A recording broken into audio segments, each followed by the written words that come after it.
ఓం సాయిరామ్. బాబా భక్తులందరికీ నమస్కారం అండి. మన బాబా గారి దయ వల్ల మనందరం బాగుండాలి, సంతోషంగా ఉండాలని కోరుకుంటున్నాను ఫ్రెండ్స్. ఇక ఈరోజు మన బాబా గారు ఒక మంచి సందేశాన్ని అయితే తీసుకువచ్చారండి. ఆ సందేశం ఏమిటంటే, నీ మనసులో అనుకునే మదన పడుతున్న విషయం నీకే అనుకూలిస్తుంది తల్లి. ఒక్కసారి వినమ్మా, ఆనందిస్తావు అని చెప్పి బాబాగారు ఒక సందేశాన్ని తీసుకువచ్చారు ఫ్రెండ్స్. అది ఏంటి, ఏం చెప్పబోతున్నారు అని బాబాగారి మాటల్లోనే విని తెలుసుకుందాం. తల్లి, అవసరం లేకుండా ఆందోళన పడుతున్నావు, అనవసరంగా భయపడుతూ ఉన్నావు బిడ్డ. వృధాగా నువ్వు చాలా టెన్షన్ పడుతున్నావు. ఇప్పుడు చెబుతున్నాను విను. ఇప్పుడు ఈ క్షణం నువ్వు పడే తపన, పడే విషయం నీకు అనుకూలంగానే జరుగుతుంది. నువ్వు అనుకునే విధంగా ఒక మంచి ముగింపు వస్తుంది బిడ్డ. నువ్వు కోరింది నేను నెరవేరుస్తున్నానమ్మా.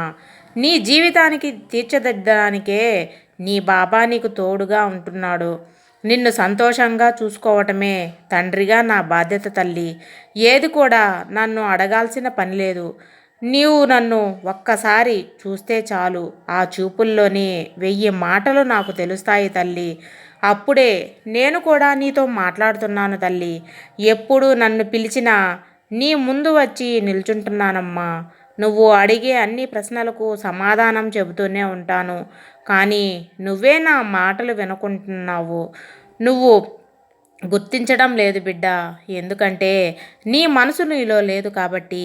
నీ మనసు బాధతో భారంగా ఉంది కాబట్టి, ఎప్పుడూ నీ మనసు అలజడిగా విక్కరపడుతుంది కాబట్టి, నీ చుట్టూ జరిగే చిన్న చిన్న విషయాలను గమనించలేకపోతున్నావు.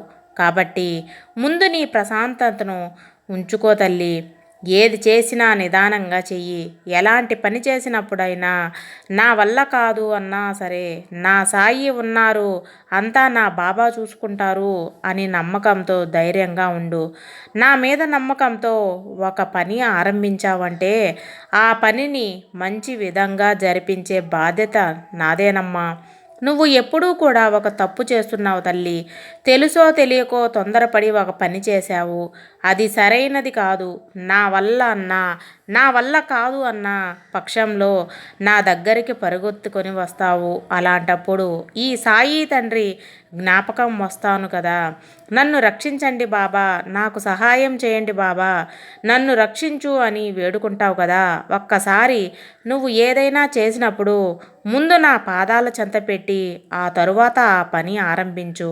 అంతా మంచే జరుగుతుంది బిడ్డ. నీకు ఎలాంటి కష్టం నష్టం లేకుండా నీ పనిని పూర్తి చేస్తాను కాబట్టి నువ్వు మాత్రం అన్నీ చేసి నా బాబా ఉన్నారు అని వచ్చేశావు. సరేలే తల్లి, ఇప్పుడైనా నీ బాబాని గుర్తించుకొని వచ్చావు. అదే నాకు ఎంతో సంతోషం. నీ తండ్రిగా నా బాధ్యత. నన్ను వేడుకుంటున్న తర్వాత నా బిడ్డను కాపాడటం నా బాధ్యత కాబట్టి తప్పకుండా నేను నిన్ను కాపాడుతానమ్మా. నేను నీ వెంటే ఉండి నీ ఒడిదుడుకులను గమనిస్తూ నీ తప్పుల్ని సరిచేస్తూ ఉంటాను. నా మీద నమ్మకం ఉంచాలి కదా. అది ఒక్కటే నేను కోరుకునేది తల్లి. ఇలా వేదన మీద వేదన పడి ఏం చేస్తావు, ఏం సాధిస్తావు చెప్పు. దిగులు అనేది నీ మనసును కట్టిపడేసేలా వల లాంటిది. ఆ వల నుంచి బయటికి రా బిడ్డ. నా అనుగ్రహం నీకు పూర్తిగా దొరుకుతుంది. నా అనుగ్రహం వల్ల అన్నీ సరైపోతాయి తల్లి. బాబా, నీ అనుగ్రహం నాకు పూర్తి కలుగుతుంది అనే సందేహమే వద్దు.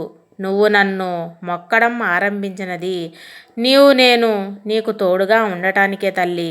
నా అనుగ్రహం దొరికిన తరువాత నా దగ్గరకు వచ్చావు. నేను నీతోనే ఉన్నానమ్మా. నా పాదాలు తాకిన నీకు అన్ని పాపాలు హరించుకుపోతాయి తల్లి. నా పాదాల చెంత చేరిన వెంటనే నీ కర్మదోషాలు తొలగిపోతాయి బిడ్డ. నువ్వు కృంగిపోవడానికి, దిగులు పడటానికి ఏమీ లేదు. నువ్వు అనుకునే ఆ విషయం నిశ్చయంగా తప్పకుండా నెరవేరుతుంది. నేను చెప్పే మాట శబ్దం నువ్వు విన్నావు అంటే నాతో మాట్లాడగలుగుతావు అనే అర్థం తల్లి. నీ మనసు నిండుగా ఆనందంగా కన్నీరు వస్తుంది. ఇక రాబోయే కాలం నీకు ఆనందాన్ని వచ్చేలాగా ఉంటుంది. ఇప్పుడు నీ మనసు కుదుట పడిందమ్మా. అన్ని విషయాలు సమాధానం దొరికిందా? నీ కోరిక నెరవేరుతుంది. అనే నమ్మకం నీకు వచ్చింది కదా తల్లి. ఇక నుంచి సంతోషంగా ఆనందంగా సకల సంపదలతో సంతోషంగా ఉంటావు బిడ్డ. నీ పరిస్థితి చూసి కలవరపడకు. రాబోయే మంచి రోజులను ఆలోచించి ఆనందపడు. నమ్మకంతోనే ఉండు తల్లి. అంతా మంచే జరుగుతుంది. నీ బాబా ఉండగా నీకు భయమెందుకు తల్లి. సర్వేజన సుఖినో భవంతు. జై సాయిరాం.